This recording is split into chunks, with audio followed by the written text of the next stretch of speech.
elegant not to have tantrums anymore? I guess half of it is because you don't expect them, and the other half is roller skates. They use up a lot of energy and iron out a lot of feelings.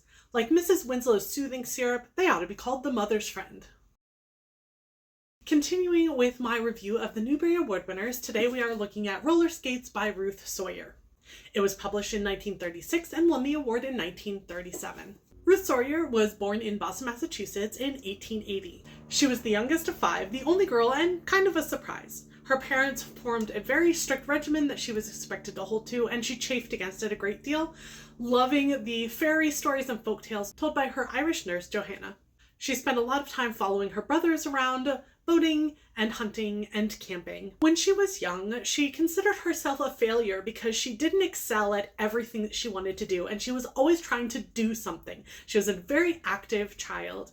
She was not ever interested in writing. That didn't come until later in her life. When she was 10, her parents went on an extended trip to Europe and left her in the care of Johanna and other family members. That is the story that is retold and fictionalized in Roller Skates. She strongly believed that children should be given a lot of freedom to run and grow and explore, and you can see that really come through in this book.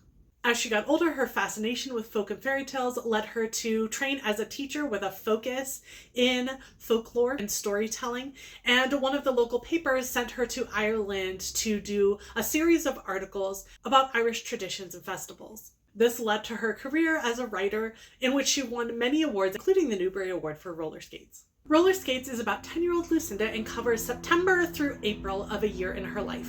Her parents are going abroad for her mother's health. They leave her in the care of one of her teachers, a single woman who lives with her single sister. Both of them love children, though they don't have any of their own, and are happy to have her there. Throughout this time, Lucinda really comes into her own as a person. Because she was the youngest and was a little bit of a surprise, she hasn't really been able to develop her personality fully under her parents' very strict rules. Under the care of these two sisters, she has more freedom and really grows into herself. Lucinda spends a lot of her time roller skating to burn off the excess energy, making friends, putting on elaborate puppet shows, and reading. Lucinda's Aunt Emily is horrified by her wild ways, but her Uncle Earl really understands her and kind of takes her under his wing and helps her to grow physically, mentally, and emotionally. He introduces her to Shakespeare, takes her to the theater, and encourages her to behave without expecting her to completely change who she is. Lucinda is incredibly friendly and makes friends everywhere she goes. She makes friends with the Irish hansom cab driver who first takes her to her teacher's house, as well as one of the local policemen. She becomes close to a young boy named Tony, who is the son of an Italian fruit vendor. She makes friends with the family upstairs, a poor violinist and his family, and takes their young daughter under her wing. To her, class and background mean nothing as long as the people are kind. I really enjoyed Lucinda's spunk and just her kind heart and her desire to grow in the things that she was interested in. And she's given the space to explore and grow on her own. Of course, she has so much freedom that it does put her in a couple of mildly dangerous situations, and those are kind of explored a little bit, though there's a little bit of a gloss put over some of them because of the nature of the book. I really loved the way that her relationship with her Uncle Earl developed and the bond that they formed. Her love for stories and words and theater really made her a kindred spirit. And I also just love the way that she was always thinking of other people. She could be a little selfish at times, but her biggest goal was how to make the people around her happy and do things that would encourage them. There's one event that happens later in the book that might be startling to many readers. It was startling to me, and to some children it may be a bit much. So I'm going to talk about that now. Spoilers, so for the next little bit you may want to skip forward. So one of the friends that Lucinda makes is with a young woman in one of the apartment buildings of some other friends of hers. Mrs. Gross, the vaguely described Asiatic woman, is a wife of an American businessman.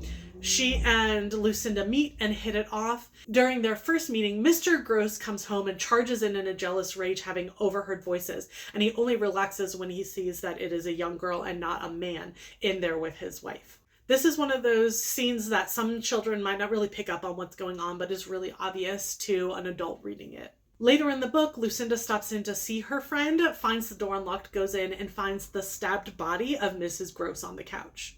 She goes to her friends in the building and she is protected. They set it up so that no one has to know that she was there. It does deal a little bit with her dealing with this trauma of finding this body, but then it's really never referred to again. As an adult, you can look at that and see the things that were planted and understand that it's very likely that her husband attacked her in a jealous rage, but it's never made clear and it never comes back or is resolved in any way later. The death is referred to later, but there's nothing really settled about the situation.